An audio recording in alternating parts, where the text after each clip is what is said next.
ఓటంటే నీ దేశం నీకిచ్చిన హక్కురా. ఓటు వేయటం ప్రతి ఒక్కరి బాధ్యత. ఓటును అమ్ముకోవటం మీరు చేసే ద్రోహమన్నా అంటూ రాగయుక్తంగా కావలి శ్రీ విఘ్నేశ్వర నృత్య కళా నిలయం డాన్స్ విద్యార్థులు ఎం శివాని, లోహిత, లక్ష్మీ, గాయత్రి, దివ్యతేజ, గీతిక, తేజస్వి, గౌరీ, లిఖిత, తేజలు బృంద నృత్యం చేశారు.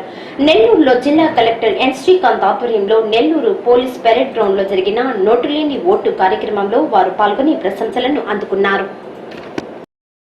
తారీఖున మనకి ఎన్నికలున్నాయి.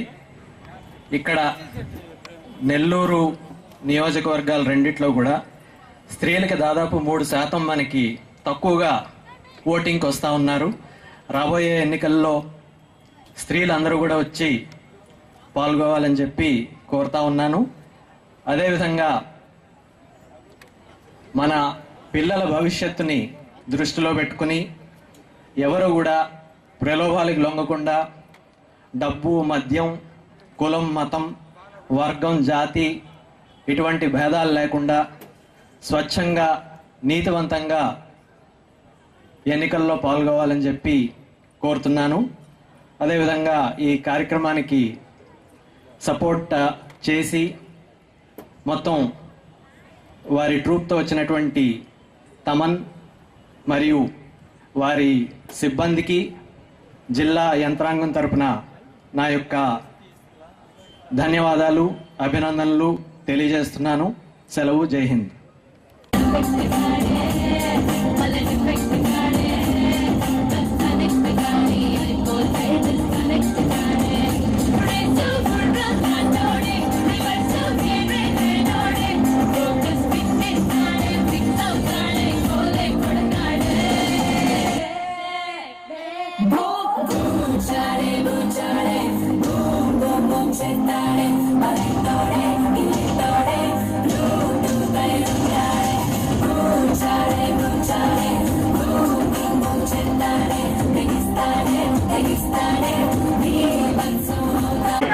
$5 lakhs ఆయన డొనేట్ చేస్తున్నారు.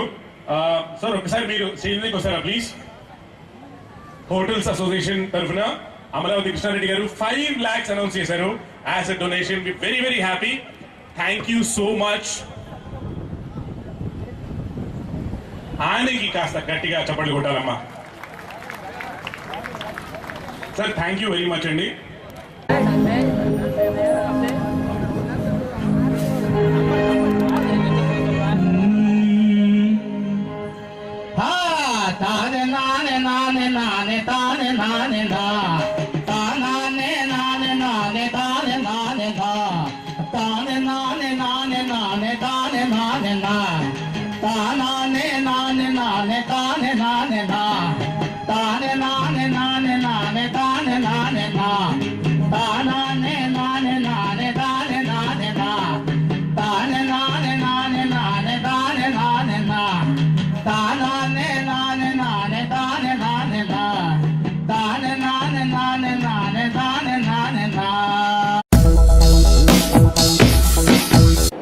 బీజేపీ జాతీయ నాయకుడు ముప్పవరపు వెంకయ్యనాయుడు బుధవారం కావలి పట్టణంలో సార్వత్రిక ఎన్నికల ప్రచారంలో భాగంగా టీడీపీ ఎమ్మెల్యే అభ్యర్థి బీదా మస్తాన్రావు విజయం కోసం ప్రచార రథంపై నుండి ప్రసంగించారు.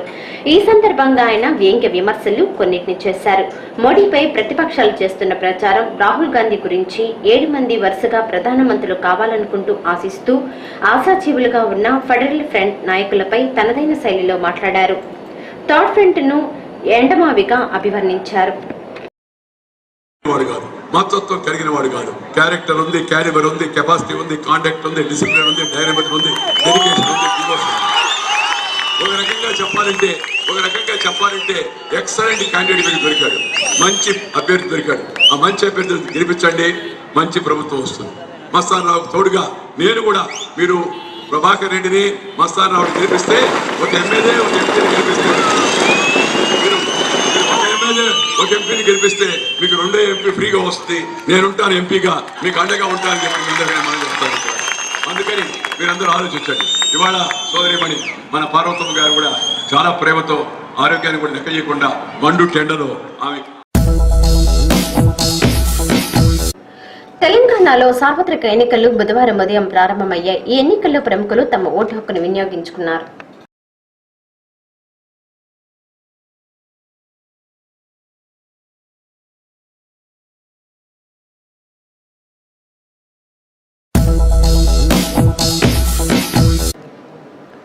రాష్ట్ర ముఖ్యమంత్రిగా నల్లారి కిరణ్ కుమార్ రెడ్డి మార్చి 1వ తేదీన రాజీనామా చేయడంతోనూ ఆ తర్వాత ఆపద్ధర్మ ముఖ్యమంత్రిగా కొనసాగనంటూ విధుల నుండి వైదొలిగిన రోజు నుండి ఏప్రిల్ 30వ తేదీ వరకు అసెంబ్లీని సుప్త చేతనావస్థలో ఉంచి రాష్ట్రపతి పాలన కొనసాగింది. గవర్నర్, సుప్రీంగా మున్సిపాలిటీలు, స్థానిక సంస్థలు, సార్వత్రిక ఎన్నికలు ఆయన హయాంలోనే జరగనున్నాయి. ఈ సందర్భంలో కేంద్ర మంత్రివర్గ సమావేశ నిర్ణయ నివేదికను రాష్ట్రపతి ప్రణబ్ ముఖర్జీ బుధవారం పరిశీలించి రాష్ట్రపతి పాలనను రాష్ట్రంలో జూన్ 2 వరకు పొడిగిస్తూ ఆమోదముద్ర వేశారు. జూన్ 2వ తేదీ రెండుగా రాష్ట్ర ప్రభుత్వాలు ఏర్పాటు చేసే అవకాశం ఉన్నందున అప్పటి వరకు గవర్నర్ పాలన సాగుతుందన్నమాట. అధికారికంగా బుధవారం నుండి సమైక్య ఆంధ్రప్రదేశ్ ఆఖరి శాసనసభ రద్దయినట్టే. ఇక జూన్ 2 నుంచి సీమాంధ్ర, తెలంగాణ రాష్ట్రాలుగా 2 ప్రభుత్వాలు హైదరాబాద్లోనే విడివిడిగా కొలువుతీరనున్నాయి.